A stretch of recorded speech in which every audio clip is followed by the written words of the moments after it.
नमस्कार साथियों, आपका अपने YouTube चैनल पर बहुत बहुत स्वागत है। क्या आपने सोचा है अंतिम संस्कार में ऐसा क्यों होता है?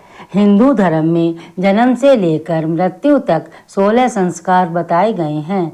इनमें आखिरी यानी 16वां संस्कार है मृत्यु के बाद होने वाले संस्कार, जिसमें व्यक्ति की अंतिम विदाई, दाह संस्कार और आत्मा को सद्गति दिलाने वाले रीति रिवाज शामिल है। अंतिम संस्कार का शास्त्रों में बहुत कुछ दिया गया है, क्योंकि इसी से व्यक्ति को परलोक में उत्तम स्थान और अगले जन्म में उत्तम कुल परिवार में जन्म और सुख प्राप्त होता है। गरुड़ पुराण में बताया गया है कि जिस व्यक्ति का अंतिम संस्कार नहीं होता है, उनकी आत्मा मृत्यु के बाद प्रेत बनकर भटकती है और तरह तरह के कष्ट भोगती है। गरुड़ पुराण में यह भी बताया गया है कि जब किसी व्यक्ति की मृत्यु होती है तो कुछ ही समय में यम के दूत आत्मा को लेकर अब पहले यमराज के दरबार में पहुंचते हैं, जहां यमराज मृतक की आत्मा को उसके कर्मों का लेखा जोखा बताकर वापस उस स्थान पर भेज देते हैं जहां उसकी मृत्यु हुई होती है।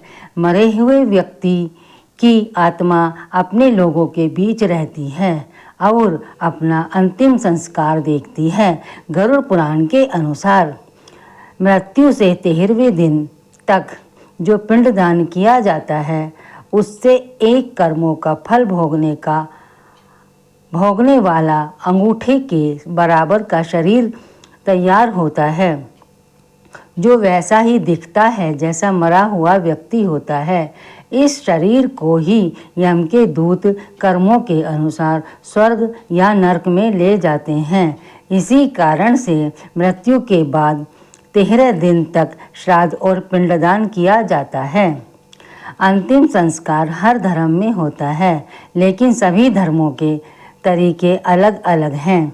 यहाँ हम बात कर रहे हैं हिंदू धर्म में अंतिम संस्कार की, जिसमें शव को जलाया जाता है।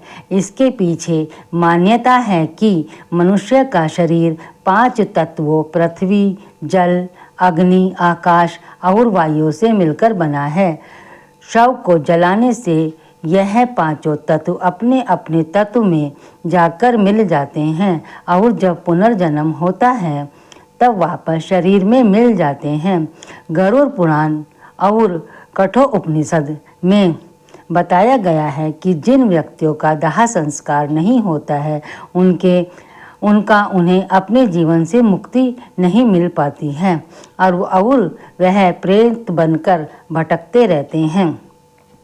शास्त्रों में बताया गया है कि जिनकी अकाल मृत्यु होती है और शव दाह संस्कार के लिए नहीं उपलब्ध हो, तब भी उनका दाह संस्कार किया जाना चाहिए।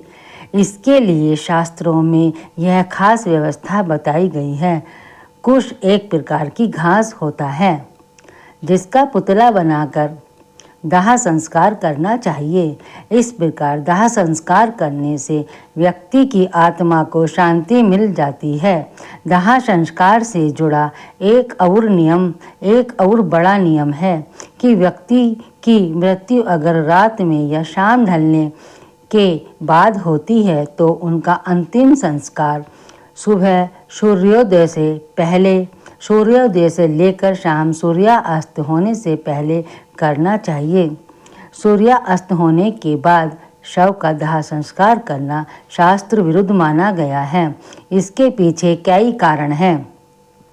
शास्त्रों का एक मत यह भी है कि सूर्यास्त के बाद दाह संस्कार करने से मृतक व्यक्ति की आत्मा को परलोक में कष्ट भोगना पड़ता है और अगले जन्म में उसके किसी अंग में दोष हो सकता है।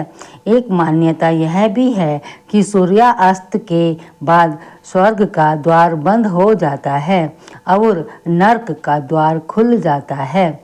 मान्यता जो भी हो, लेकिन इसका व्यवहारिक पक्ष यह है कि दाह संस्कार वीराने में या किसी नदी तालाब के आसपास होता है। ऐसे स्थानों पर रात के समय दुर्घटना भी संभव है, इसलिए दिन के समय अंतिम संस्कार करने का विधान भी हो सकता है। अंतिम संस्कार के समय एक छेद वाले घड़े में जल लेकर शव की परिक्रमा की जाती है। इसे पीछे की ओर पटक कर फोड़ दिया जाता है। इस नियम के पीछे एक दार्शनिक संदेश छुपा हुआ है। कहते हैं कि जीवन एक छेद वाले घड़े की तरह है, जिसमें आयु रूपी पानी हर पल टपकता रहता है और अंत में सब कुछ छोड़कर जीवात्मा चली जाता है और घड़ा रूपी जीवन समाप्त हो जाता है। इस रीति के पीछे मरे हुए व्यक्ति की आत्मा को और जीवित व्यक्ति दोनों का एक दूसरे से मोह भंग करना भी उद्देश्य होता है। अंतिम संस्कार में दाह संस्कार के बाद सिर मुड़ाने का भी नियम है। इसके पीछे धार्मिक और वैज्ञानिक दोनों कारण हो सकते हैं। धार्मिक कारण यह माना जाता है कि सिर मुंडवाकर मृत व्यक्ति की आत्मा के प्रति श्रद्धा व्यक्त किया जाता है। बाल मनुष्य का श्रृंगार माना जाता है। सिर मुंडवाना शोक का भी प्रतीक माना जाता है। इसलिए जिस परिवार में व्यक्ति की मृत्यु होती है वह सिर मुंडवाते हैं। वैज्ञानिक दृष्टि से सिर मुंडवाने का कारण यह है कि दाह संस्कार के समय शव के जलने से कई दूषित पदार्थ शरीर पर आकर चिपक जाते हैं।